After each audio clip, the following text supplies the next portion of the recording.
When he disappeared from a Security Council meeting, would have been just over 2 weeks ago, there was a lot of speculation that this had coincided with the sort of collapse of the US, Russia peace talks. What about the wider cost to Putin? You mentioned earlier on, and I think it's one of the most interesting dynamics of all of this, the sort of changing balance of power in the relationship between Moscow and Beijing, and Putin and Xi particularly. And we were talking about that 3 or 4 years ago in the sort of UK government, and indeed I was sent on a series of trips to Tbilisi, Baku, Astana, Ulaanbaatar even, and Tashkent, just to start sort of seeing whether a lack of Russian interest in Central Asia, whilst they were distracted with Ukraine, was an opportunity for us. David Cameron followed on into the region, so did James Cleverly, who were the UK Foreign Secretaries at the time. And I remember CENTCOM thinking about the same. Was there an opportunity for the US to take advantage of Russia being distracted, and also in the same process to provide a bit more of a 360 challenge to China from Central Asia? But I fear, John, that what has happened is, rather than the US and Europe being able to make ground in Central Asia at the Russian expense, it's China who have made huge ground in Central Asia at the Russian expense. And people even talk to me about growing Chinese ownership of assets and infrastructure in Siberia too. What does all this mean? And is this real strategic jeopardy for Putin, or is it just irrelevant in the political discussions in Moscow? I don't think it's completely irrelevant. It's not sort of publicly discussed. I mean, we don't see it in the media, for example. But it's very clear to the ruling class that a choice has been made here. That in a sense, the window to the west, opened by Peter the Great, 300 plus years ago, that's now closed. How long it will remain closed, we will have to see. I certainly believe that when Putin does finally leave the scene, that there will be possibly a quite radical readjustment of Russian foreign policy.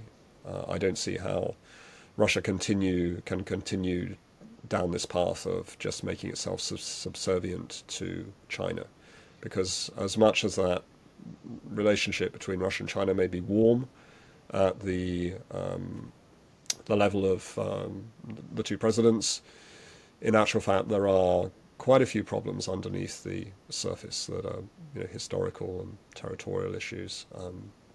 Various frictions also in economic relations. But for the moment, they're both useful to each other, and in fact, Russia very much relies on Chinese support. It would not be fighting this war as it is today without Chinese support. That's abundantly clear. So how might this all develop? I think you're right. In Central Asia, my sense is the Russians have lost ground. Also, you can see it in the Caucasus, in the case of most perhaps dramatically of Azerbaijan, where Turkey has now much greater influence, and there's a prospect even of some peace agreement even between Azerbaijan and Armenia, because they both sense that the Russians are sort of on the run here. So you've got some possibly reordering of relations there. Trump had the 5 Central Asian leaders in the White House, a couple of weeks ago. And I wouldn't read too much into that, but it was still interesting that they bothered to turn up, because they want diversification in their relations. But if you think of the virtual elimination of USAID's programs in Central Asia and that sort of wider region, then who's filling the vacuum? As I understand it, it's the Chinese. So they're very careful not to step on Russia's toes in terms of regional security, but in economic relations, obviously they're becoming the sort of dominant force. And over time, they may exert sort of greater pull on certain regions of Russia, but they don't seem to be in a hurry, I think, to assume that role. And they have good reason not to want Russia to be defeated in this war, to become sort of, some sort of basket case. I mean, they already have to deal with North Korea, for goodness sake. Yeah. So I suspect they think that Russia can tough this out. It's not pretty. I don't think, also the Chinese personally, I don't think they want to see Ukraine defeated because they realize that just how damaging this would be for Europe and the European market. They also have an interest in the reconstruction of Ukraine. So I think their view is that, well, yes, we maintain our relations with Russia, we supply them with certain things, but we also supply the Ukrainians with certain things. So it's not our war, it's your problem. So don't rely on us to sort this out for you. So the interesting question, nevertheless, is: are we going to get to the point where, for example, and this is absolutely counterintuitive thought, but don't think it should be disregarded, because I hear some mutterings from Moscow that people have even started to think about this, that if Xi and Trump were to find some common language around Russia and ending this war in Ukraine, then that could make the Russians very uncomfortable. And the fact that when Trump and Xi met a couple of weeks ago in South Korea, the issue of Ukraine was on the agenda. I believe it was discussed, but only very briefly. And there, Xi said that we're going to continue buying Russian oil, because we need it. But that was enough, I think, to maybe unnerve some people in the Kremlin, and with their conspiratorial mindset, lead them to believe that maybe some understanding might be found between Washington and Beijing. Really interesting. John, just finally, because we love a little bit of salacious gossip on Superpowers, Lavrov seems to have disappeared. He's probably been in post even longer than you've been studying the region. Has he finally sort of got his wish and been allowed to retire, or has he done something wrong and been removed, or is this just he's on holiday somewhere? I don't think it's probably any of those, James, actually. You're right, he's been there since 2004, and he is, I think, widely regarded as an extremely competent foreign minister, fantastic intellect, extraordinary ability to manipulate facts, but above all, total loyalty to Putin, and prepared to lie at every turn if needed, and of course he's lost credibility as a result. So when he disappeared from a Security Council meeting, would have been just over 2 weeks ago, there was a lot of speculation that this had coincided with the sort of collapse of the US, Russia peace talks. He'd had a conversation with Marco Rubio, the US Secretary of State, that went obviously badly. And Rubio then told Trump there's no point meeting with Putin because you're not going to get anything out of it. But all that Lavrov could possibly have been doing was to repeat the message from Putin, because he wouldn't do anything else. Yeah. He's not authorized to do that. He will be 76 in March next year. So he hasn't been in post as long as Andrei Gromyko back in the Soviet days, who I think took office in the 1950s and served into the 80s. Hasn't quite competed with that. But he's probably, on the way out. I suspect it was a minor health issue or something that kept him out of those meetings. He's also not heading the G20 delegation going to South Africa, and people interpreted that also as a fact that he may have fallen into disfavour. But he popped up again last week, and he came up with the usual messages that Zelensky's a Nazi, and all this sort of stuff that showed that nothing had really changed. So I wouldn't read too much into it, other than that, like Putin and that group, Putin's foreign policy advisor in the Kremlin, Yuri Ushakov, is 78. These people are aging; they can't carry on forever. But the question does arise of, why hasn't Lavrov been allowed to retire? He might have reasonably expected to do so a few years ago. But I think he's just been asked to carry on and told it's his patriotic duty.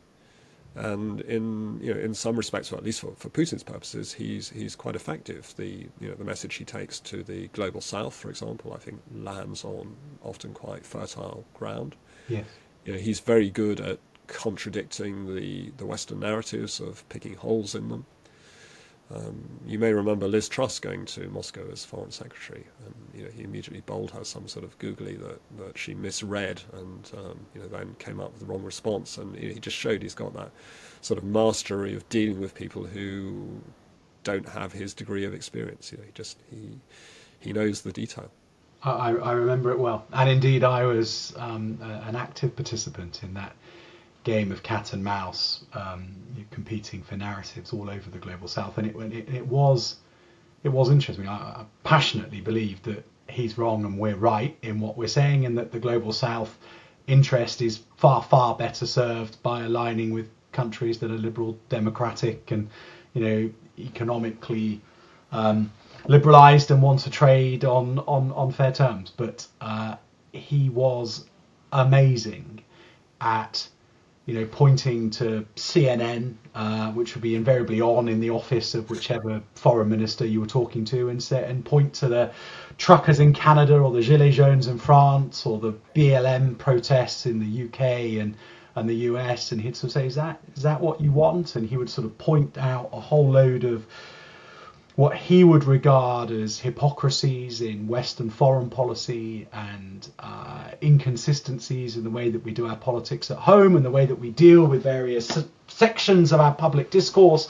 And it was like striking at shadows. The whataboutery was endless, but it was incredibly persuasive. So in some ways, I'm disappointed to hear you say that Lavrov is still on the scene, because it would be good news for the West if he weren't. But there we go. Yeah, he will be, James. He will be hard to replace. Yeah. That's for sure, and that may be the reason why he's still there.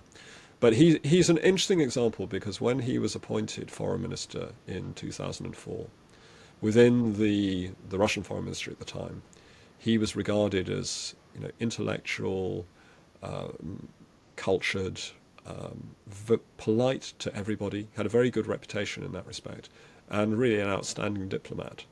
Because his job still at that stage, I think, was to build positive relations with the West.